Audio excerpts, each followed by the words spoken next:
Game of Thrones Season 8 is light years away, and with it being the holiday season, there's not too much news coming out about things that are being filmed out in the open, so you kind of have to find stuff to bide your time. And in this video, I want to discuss these plot leaks, and I used heavy air quotations on that because they're likely a load of crock hotui, but just for the fun of it, let's go ahead and discuss the latest Game of Thrones Season 8 plot leak for Episode 1. Before we get started, I am having a major holiday giveaway for this channel where there will be 5 separate winners, and actually today is the last day you can enter this contest. Please slap a like on this video, leave a comment down below, make sure you're subscribed, and then go ahead and follow that gleam.io link down below, and make sure you enter every single way you can so that you can win one of these amazing prizes. Also, go ahead and turn your notifications on so that way you get alerted when I drop the video announcing the winner of the giveaway. Now, this newest plot leak actually comes to my attention courtesy of gotleaker.tumblr.com, and I'll link that down below in the description where you can go check it out for yourself and read through the entire plot leak. Okay, so according to this, the opening scene of Game of Thrones Season 8, the finale season, starts off in Winterfell.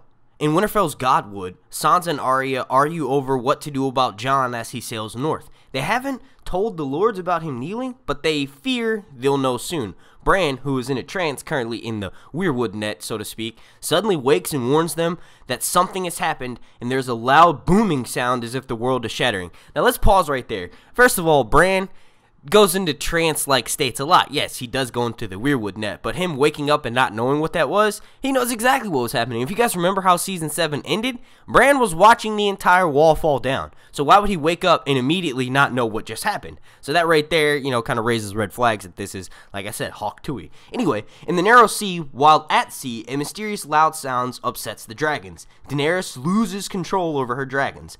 Now that's a possibility. I doubt she fully loses control over them. Maybe this is kind of, relating to the fact that they'll just fly away. Then in the Riverlands, Brienne and Podrick are traveling along the King's Road near Harrenhal, and they are rattled by the loud sound they heard.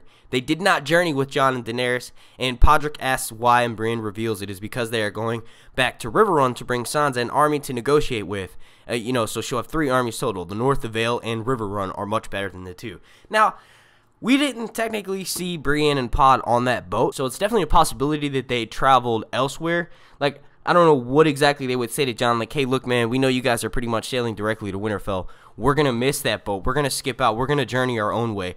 I do think that the army is going to be brought into play, but I don't think it's going to be with Brienne and Pod. I think Brienne and Pod are going to immediately go back to Winterfell to relay to Sansa, what's going on. I feel like it would be silly to have all of this potential commotion gonna happen, with Jon Snow bringing Daenerys. Jon Snow kneeled, just like his ancestor, Torrhen Stark. So it's not like, it's the best idea for Brienne to leave Sansa alone during these tumultuous times. Like, she's definitely gonna need to go up there to be by her side to keep her safe. Brienne then reassures Podrick that she didn't see Jon technically say any oaths, but it doesn't make sense for it to be in Brienne's character to not be worried about Sansa. I definitely think that Brienne and Pod did in fact ride north with Daenerys and Jon Snow. Podrick is worried and upset that Brienne doesn't trust him with her intentions when he presses her on it. Like, basically, he's trying to find out the information, but Brienne refuses to tell him, too much about what they're going to be doing, and for that makes Podrick, seem worried that Brienne doesn't trust him.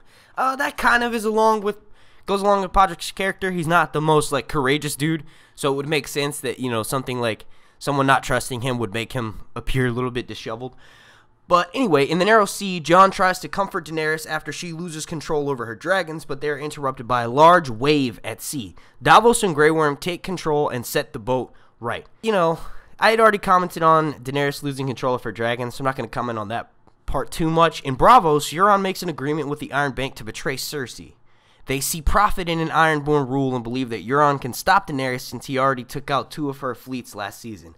We briefly see Theon following Euron, but he is stopped at the docks when there are shouts about a storm coming in. Euron and Theon briefly see each other through the midst of a devastatingly large wave, and Euron laughs like a madman about being the storm and promises to make Yara suffer.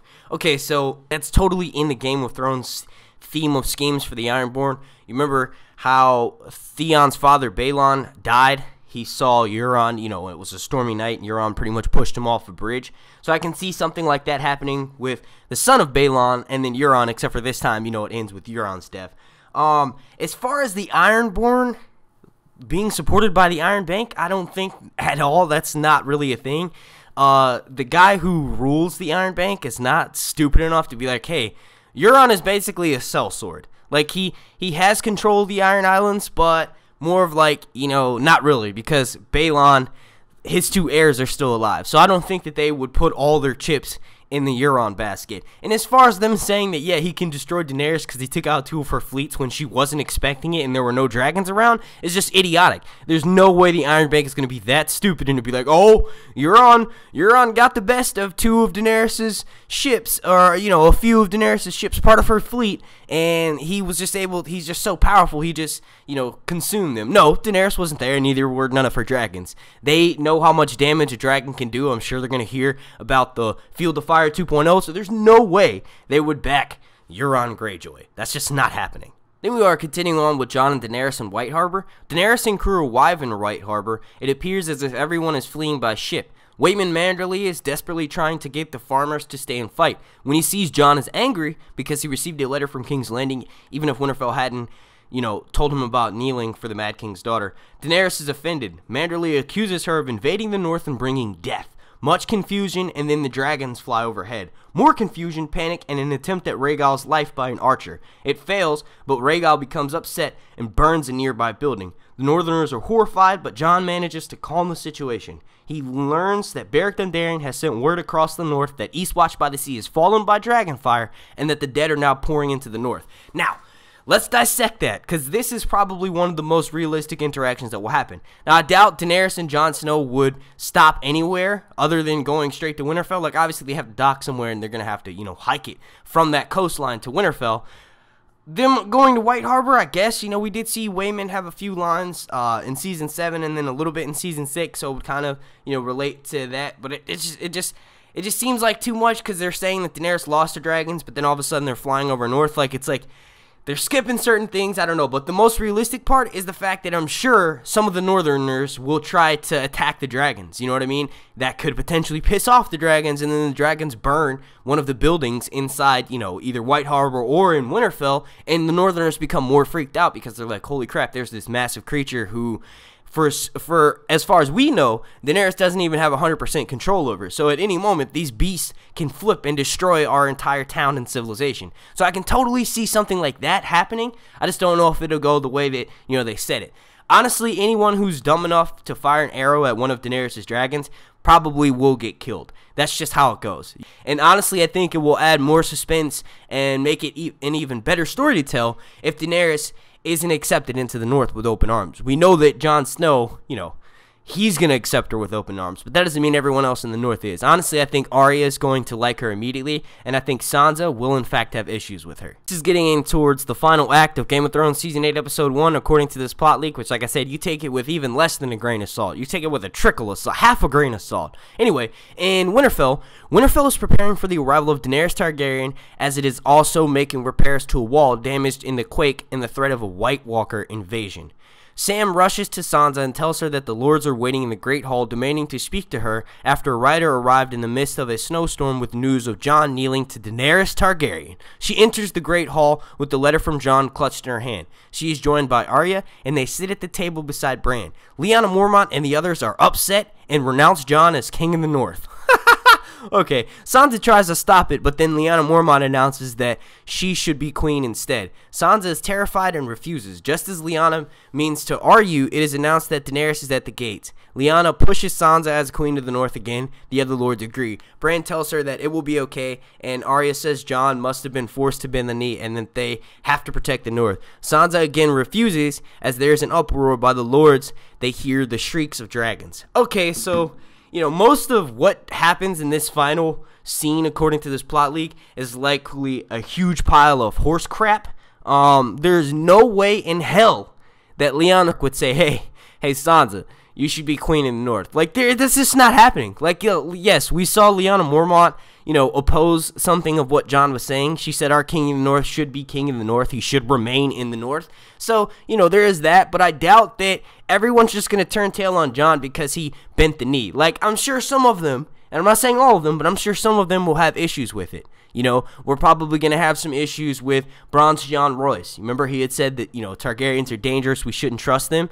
He's probably going to be one of Daenerys' biggest, like, he's going to be one of the people that are anti-Daenerys. You know what I mean? As far as Sansa trusting in Jon and Arya trusting in Jon, that's right along key. I definitely don't think we'll get a scene where Lyanna Mormont stands up and says, hey, Sansa, you should be queen in the north. No.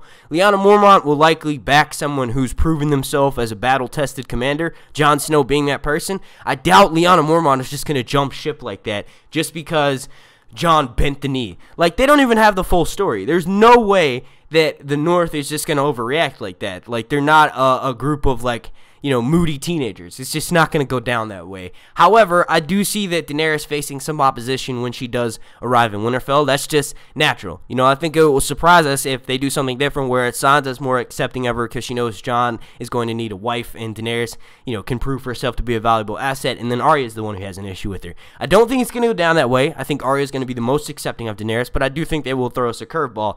That curveball will not curve in the direction of Lyanna Mormont claiming Sansa as queen in the north. You guys let me know what you think about that part of the plot leak down below in the comment section. The goal of these videos is to pretty much explain these leaks all the way through and sort of rationalize them.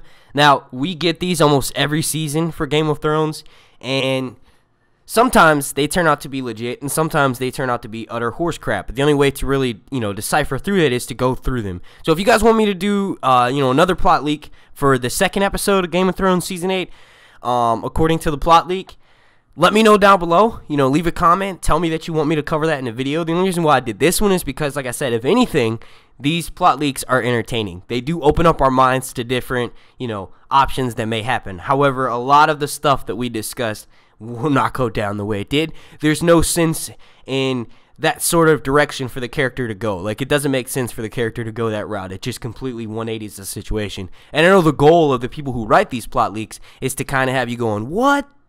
WTF? You know what I mean? Like, that's the case. But like I said, if anything, if nonetheless, these things are pure entertainment.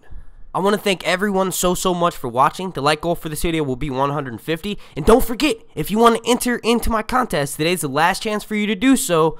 Make sure you leave a like on this video, leave a comment down below, and then check the gleam.io link down below and follow all those different ways to make sure you are entered 100% into the contest. I want to give a super special shout out to Mario and Terry. They are the executive producers of these videos, and without them, they would not be possible. And also, I want to give a super special thank you to every single one of my Patreons. Mario, Terry, Lise, Jeremiah, Fred, Nancy, Ann, Amberlynn, Beth, Rocketman, King Wolf Dom, Dave Gray, Queen of Maine, Helen Von Leinstein, Belladonna, Catertot, Juliet, Elder Flores, Enid, Justin Stone Diaz, Darton, Marilyn Miller, Queen Moni, Mel of Winterfell, Sammy Omer, Joe Swag, John Barwick, Angel, and last but certainly not least, Lynn Shaw. Without all of y'all, these videos would not be possible. And if anyone watching wants to show your support to Sir Hunt's Reviews, all you have to do is check the link down below in the description, and you can go check out my Patreon. My name's Mark, and this has been Sir Hunt's Reviews.